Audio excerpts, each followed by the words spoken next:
これ結構熱いし音も大きいのでこうファイヤーターンにこうならないようにね。一回勝負ですよね。一回勝負だよもちろん。あと弾は何発かだそうです。よくわかんない。ドーンなのかドーンドーンなのか。1回だと思ってたのに2回目来たらハッてなる。アクション。せーの。ファイヤー。When you think about Power Rangers, a lot of people immediately think about how over the top the show could be. Whether it's the explosions, the flips, the wild energy, that feeling that made it cooler than any other kids show on TV. That's what makes Power Rangers special, and that feeling is still in Tokusatsu today. It's ingrained in the genre's history. But behind all that chaos, the explosions and flying colors alike, was one man whose fingerprints were all over it. And his name is Koichi Sakamoto.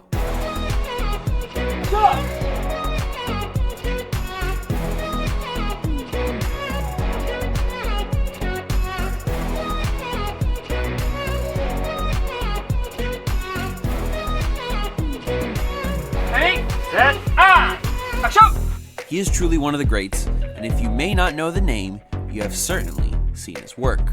But before he became the action architect of the Power Rangers that we grew up with, he was just a young stunt performer from Japan with a dream. Maybe not one of fame or fortune, but one of bringing something that's larger than life, especially something like Tokusatsu, to the world. His story isn't just about how he changed Power Rangers, it's about how he connected two worlds, from the Tokyo Dome to Angel Grove. Koichi Sakamoto was born on September 29, 1970.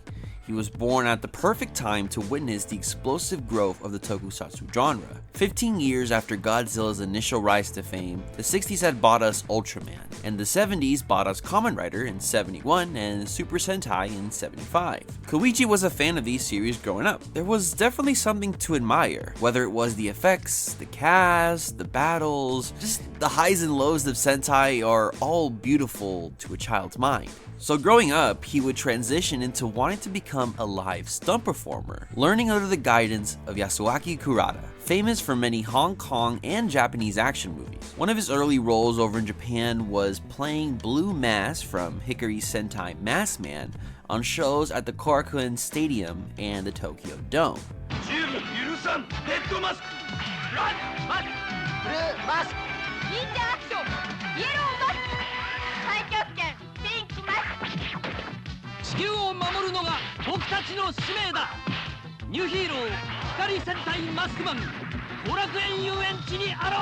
I find that suit actors in these live shows, they had to perform full fight sequences, flips, and dodge these fake explosions all in real time, along to corresponding audio. There's no edits, no stunt double.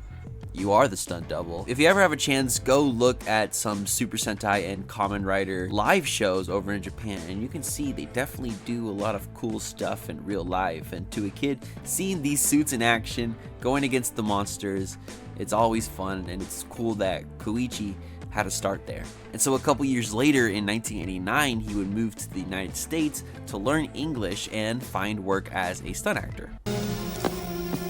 Hey Dave. Hey. What's going on with the ceremony? Not much. Thanks.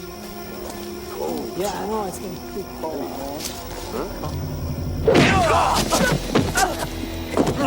Now, in his first few years in the States, he would have stunt roles for many different action movies that would be shot throughout Los Angeles. Now, at the time, LA was seeing a big surge of low-budget martial arts productions, and Sakamoto found himself to be working on these projects that needed fast, creative fighters who could perform these Hong Kong-inspired stunts on the tight schedule that is Hollywood filmmaking. Hence the reason he would be credited as an assistant stunt coordinator on multiple projects. With the way he was going through LA, meeting multiple stunt people, he would start building this network of other stunt performers, those being Japanese, American, and Hong Kong trained. And so this loose circle of collaborators would eventually become the foundation of what was Alpha Stunts Productions a few years later. Moving on to the Power Rangers side of the story, by 1993, as Mighty Morphin Power Rangers became a phenomenon, Sakamoto recognized the opportunity to merge his two worlds together, right? He was a fan of the Japanese tokusatsu, but now he's getting involved into American television production. this could be a good chance to shine. So the following year, in 1994, he officially founded Alpha Stunts in Los Angeles. And this was an ideal moment, of course, because Power Rangers was blowing up, but they were still trying to figure out its own identity in a way about how it looked. You know, a lot of the early fight scenes you saw in season 1 and some in season 2, you know, they used footage directly from Super Sentai, with only limited original American action. Then you bought Die Ranger and the Planet, and they kind of had to do some original stuff, of course, with the White Ranger. And since they were mixing footage from a lot of different sources, when you put them together, they don't always look like, you know, the most sensical. But in Koichi Sakamoto's mind, he knew that it could be a lot more. It started small, right? Alpha Stunts got its big break when Saban hired them to handle the Battle Grid segments for VR Troopers, which was Saban's sister show to Power Rangers. Battle Grid alert! Prepare for Battle Grid mode!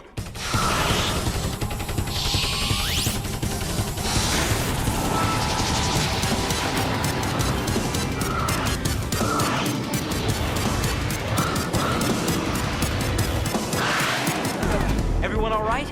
Yeah, what's Grimlord up to now? The Battle Grid scenes in VR Troopers had our totally not teenagers with attitude go into Battle Grid mode in its own little separate pocket dimension. It totally isn't one like you would see in the movie Tron, but more like an indoor studio covered by drapes, cyber rocks, and lots of smoke. Also, their Battle Grid helmets, they're all just recolored, repainted MMPR red helmets for some reason. I don't know, were they trying to get recognized? Throughout Alpha Stunts' time on VR Troopers, they made 12 Battle Grid segments, all about a minute to a minute and a half long. But the team's work definitely stood out immediately, you know? The camera moved with the fighters, the choreography flowed like a dance, and those hits looked real. Now this is all what makes a Sakamoto fight great, and it started right here. You know, the wiring for the big jumps, the rider looking kicks, the camera angles, dynamic zooms, sleek battle transitions, explosions and falls and everything in between. This was the start of something great, and the team making Power Rangers noticed this, and so his team was brought on to the Mighty Morphin Power Rangers. The first episode of Power Rangers that credited Alpha Stunts was episode 47 of season 2 of MMPR, which is actually the first episode of the whole Power Rangers franchise that featured American Megazord battle footage. And that success led Saban to bring in Alpha Stunts to the Mighty Morphin team, and by season 3 they would officially replace Jeff Pruitt and his team as the show's stunt coordinators. Now, in a 2010 interview, Koichi would elaborate on his inclusion into Power Rangers. He would say that Jeff Pruitt was doing great work at the time for what he had, but those early seasons were rough. And if you look back on them today, you'll see whenever they do an American fight scene, it looks weird. You know, the actors were doing a ton of their own stunts, and that meant longer shoot days and a way higher chance of someone getting hurt. And from there, Koichi's team, Alpha Stunts, would go on to define the Saban era Power Ranger style. And thinking about it now, it's also a big reason why many people around the world like the original 90s Saban era of the show, because that was mainly Koichi and the Alpha Stunts team at their best in their role of stunt choreography. Watch the fight scenes from Mighty Morphin Season 3 all the way to Wild Force, and you can see that is a decade of many sick action scenes that you can look back on.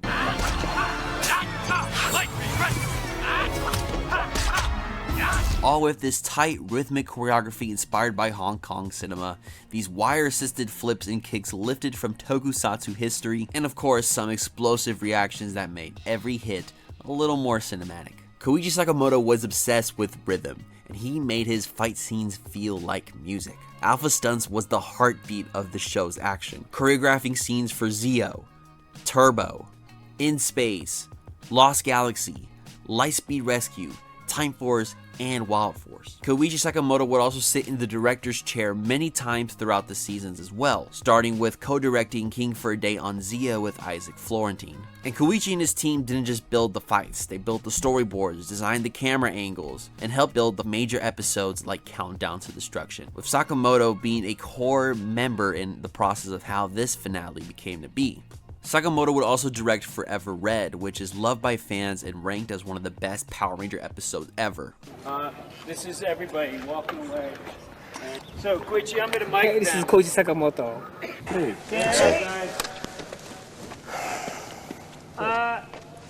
Este and Ricardo, lead it to your right. Good. Okay, I guess it's time to say goodbye again. May the power protect you all. I mean, look at the fight scene with the moon, alright? Just watch that whole fight. You see these cinematic shooting positions, how they play with the camera and how they play with the wiring and the posing, and each Red Ranger feels so unique. That's why I just love this episode so much. It really is a celebration of the Red Ranger, and Koichi Sakamoto definitely gave his touch to it to be one of the greats. So when the show moved to New Zealand for the Disney era, he would ultimately stay on in the production team. He was actually one of the few people who worked on the show in Los Angeles to make this transition between companies. Koichi stuck with the second unit through the Disney years, teaming up with the New Zealand stunt coordinator Mark Harris, known for his wire work, along with fellow second unit directors Akihiro Noguchi and Tomoaki Kawasumi. Now with the executive producer title, Sakamoto had the final say about how the action came together in the edit of the episode, shaping every punch, flip, and explosion to fit his vision. Now with his influence, he carried the show through SPD, Mystic Force, Operation Overdrive, Jungle Fury, RPM, shaping the way those shows looked and moved. Koichi was also famous for his Power Rangers boot camp. To become cast in Power Rangers, you don't really gotta know how to fight. You kind of maybe need to be a little more athletic and act a little bit. But in Koichi Sakamoto's boot camp, it's a week of intense training, helping these Rangers catch up in a way to Koichi Sakamoto's way of action scenes. Also, might I mention, in 2002, he would marry the stunt woman Motoko Nagino, which he probably had a hand of, getting her to play the pink A Squad Ranger on Power Rangers SPD. Wendy Wu has everything, except for a passing grade in history. That is so lame. Now she's taking on the ultimate test, saving the world. Evil is here. In 2006, Sakamoto was hired as the action unit director for the Disney Channel original movie Wendy Wu Homecoming Warrior, which is another talk for another video. But it starred Sweet Life star Brenda Song with previous cast members of Power Rangers history, like Sally Martin, who played a girl named Tori, but it's also not the Tori from Ninja Storm, just a little coincidence. Koichi would also go on to train the Jonas Brothers for a week and a half in preparation of filming Jonas, but it's spelled Jonas, which initially was planned to be a spy series, but ended up being a high school comedy and later a Los Angeles drama series. I know that because I watched the show as a kid. But hey, they at least had a taste of the Power Rangers experience. But with the 2010s and the return of Power Rangers to the hands of Saban, he would take a step back and return to Japan a little more constantly than before, all to become a major player with Toei Company. So for a new era of Tokusatsu, they want Sakamoto to bring that Power Rangers fight style with the bikes and explosions and wiring to the Japanese series.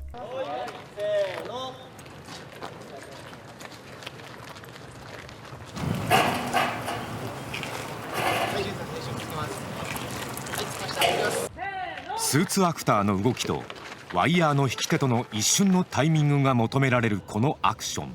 Now this relationship started in the mid-2000s, with him being the head of the New Zealand unit on the openings of Magi Ranger and Geki Ranger, which had these beautiful shots of New Zealand that he planned out. But in the 2010s, he would go on to direct multiple episodes of Kamen Rider W, Kamen Rider Forze, Kaizoku Sentai Gokaiger, Juden Sentai Kuryuger, and many spin-off movies of these series. More notably, Double Forever, Double Returns, Movie War Megamax, and Ultimatum. And I mention these movies because I actually watched them a lot as a teenager, not even watching the original series of where they come from. The action scenes and vibes these movies was giving me was truly on another level, and now looking back on it for research on this video, it makes complete sense because it was all with the brain of Koichi Sakamoto involved.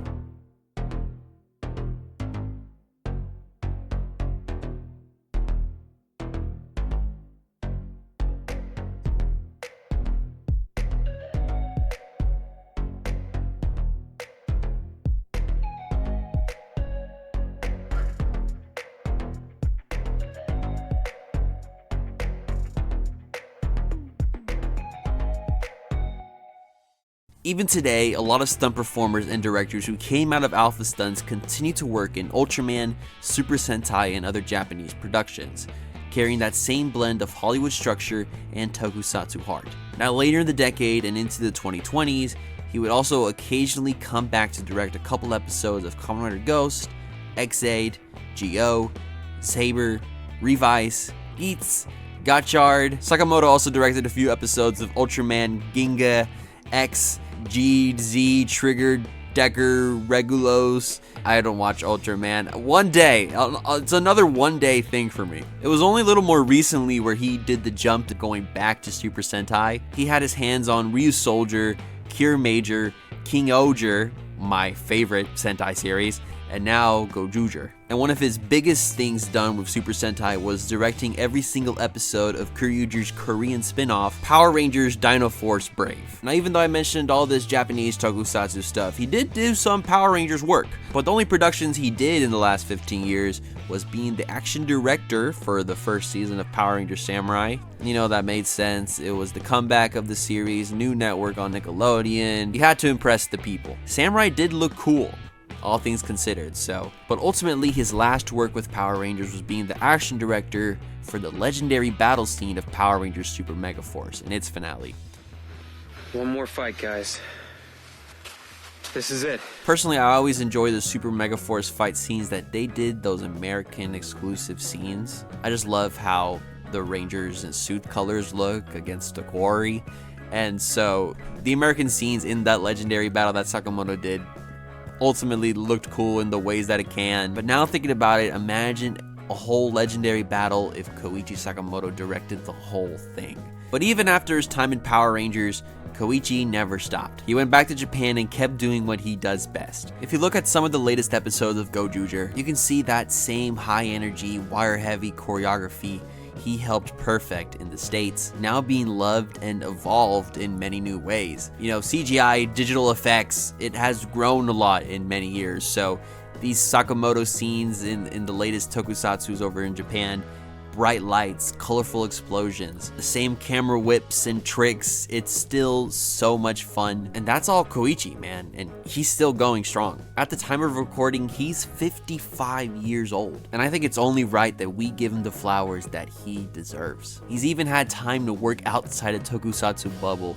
and do his own little cool things. In 2023, he directed a wild little action horror film called Ninja vs. Shark, and it's exactly what it sounds like, right? Over the top, stylish, and packed with this kind of chaos only he could pull off. And as I'm writing this, I found out he just did another movie called Shogun's Ninja, combining both ninjas and samurais. Yeah, bro still got it. And watching this now, it makes you think, wow, Koichi Sakamoto didn't just change Power Rangers. He built a bridge between American action and Japanese tokusatsu. He showed both sides and how much better the genre could be when it moves with purpose, with style, and with heart. His fingerprints are everywhere.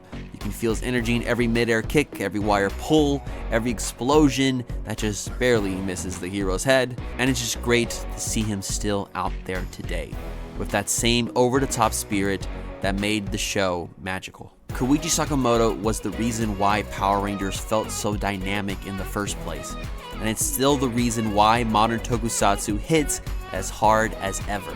His contributions remind us that no matter where the explosion happens, in a California city or a Japanese quarry, it's all part of the same legacy. Thank you so much for watching, guys. I really appreciate it. I also want to give a quick shout out to my editor, Cadam's Edits. They had their own video showcasing Koichi Sakamoto and his tricks in the tokusatsu world, and that video being a big inspiration of why I'm here talking about his work today. Appreciate you, man. And I appreciate all the E-Squad for watching this video. Follow me on Twitter, you don't follow. I'm also on Instagram, not don't follow. Have a good morning, evening, afternoon, wherever you're at. And of course, and as always, stay awesome, everybody.